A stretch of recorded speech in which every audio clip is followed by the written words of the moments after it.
Hello, this video is the second video of vector equations. Right here, this is an example of a vector equation. And in this video, the first thing we're going to talk about is linear combinations.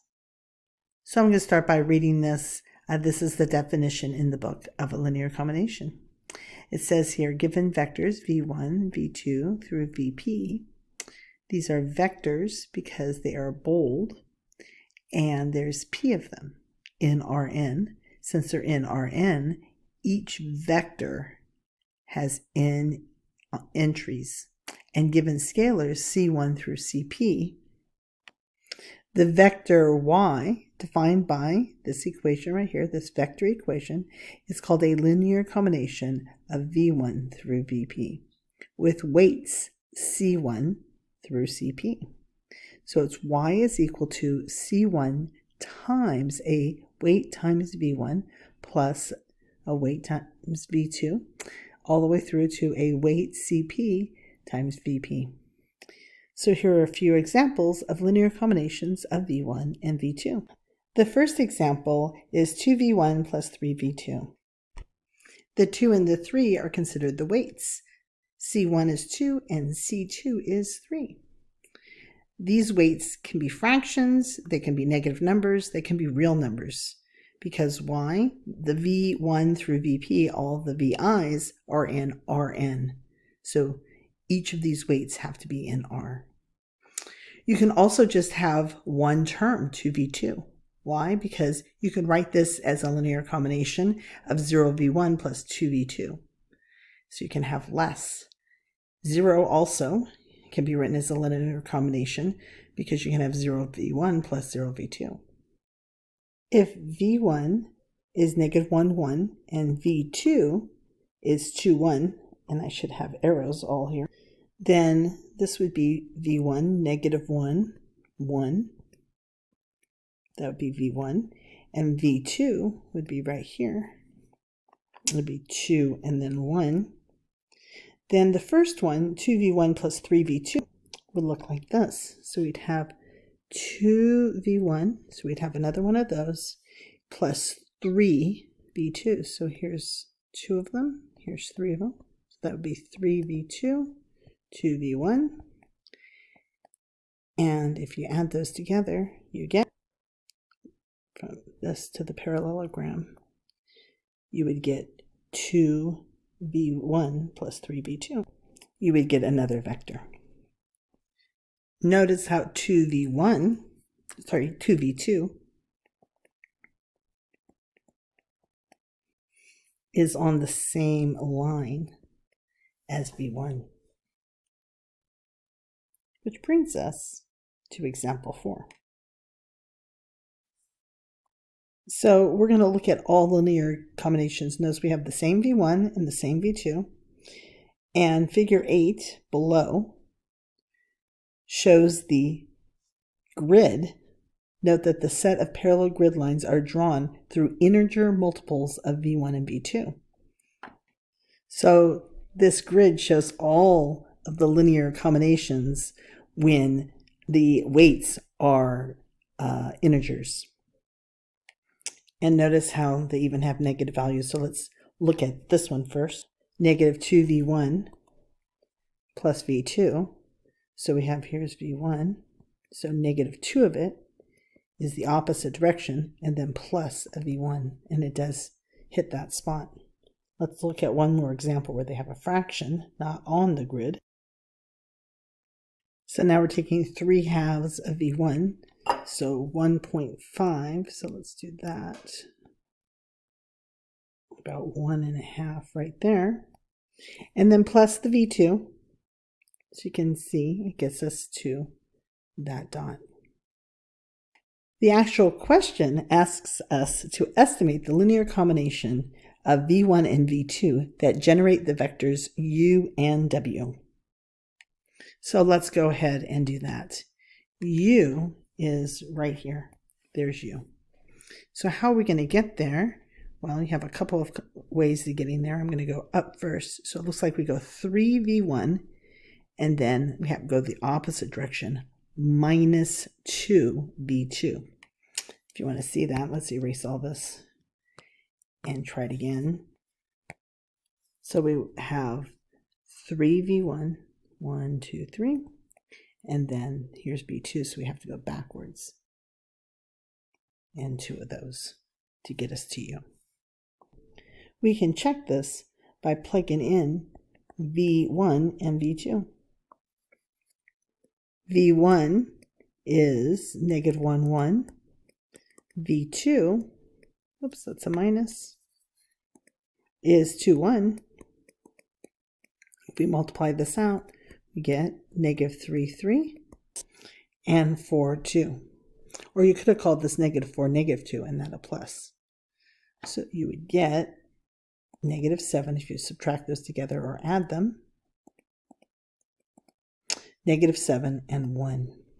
So this should be about negative 7 and 1, which, since we know v1 is negative 1 here, so it would be 1, 2, 3, 4, 5, 6, 7. Looks like negative 7, 1 does make sense.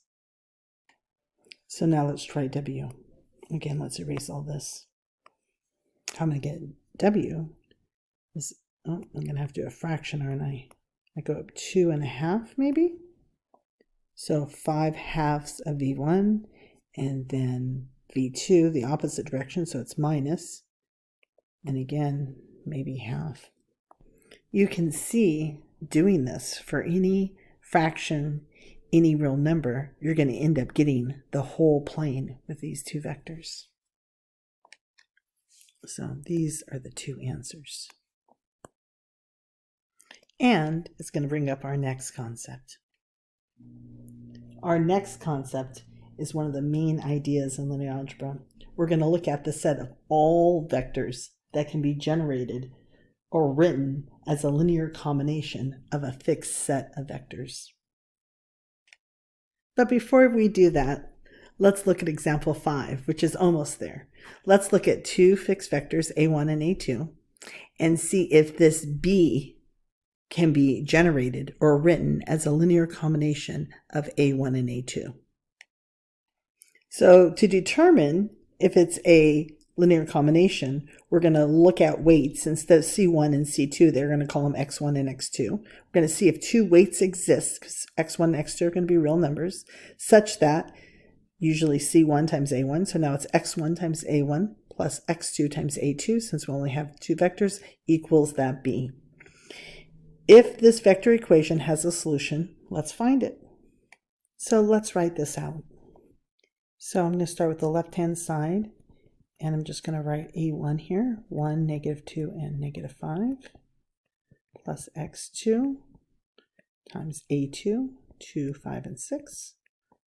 I'm going to multiply those across to get x1 minus 2x1. Just put the x1 all the way through, minus 5x1.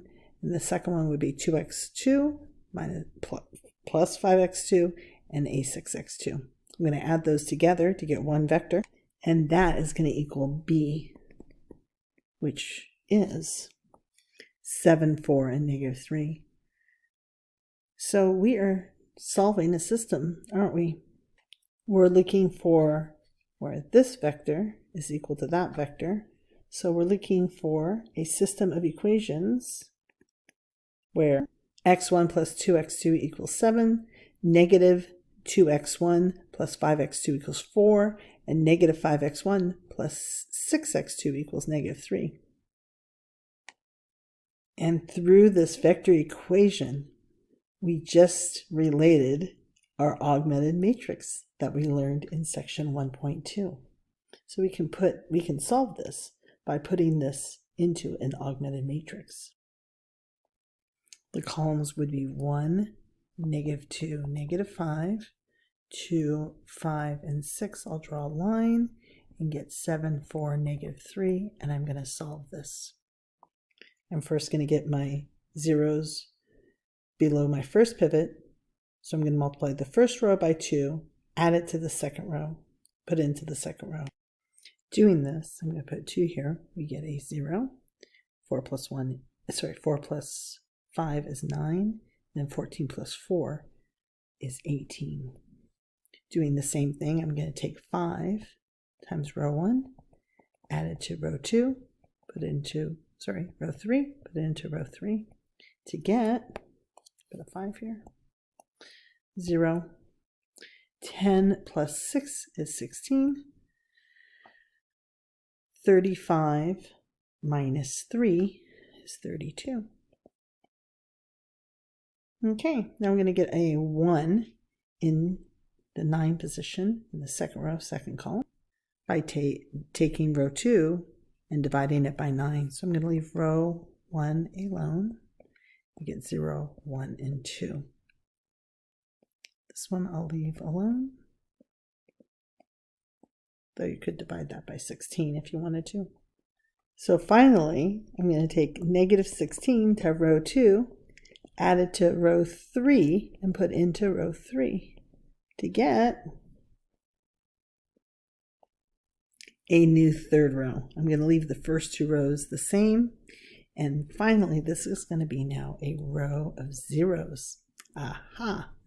So again, you would have negative 16 times the 1 added to the 16 is 0, then negative 16 times the 2, negative 32 added to the 32, which is a 0.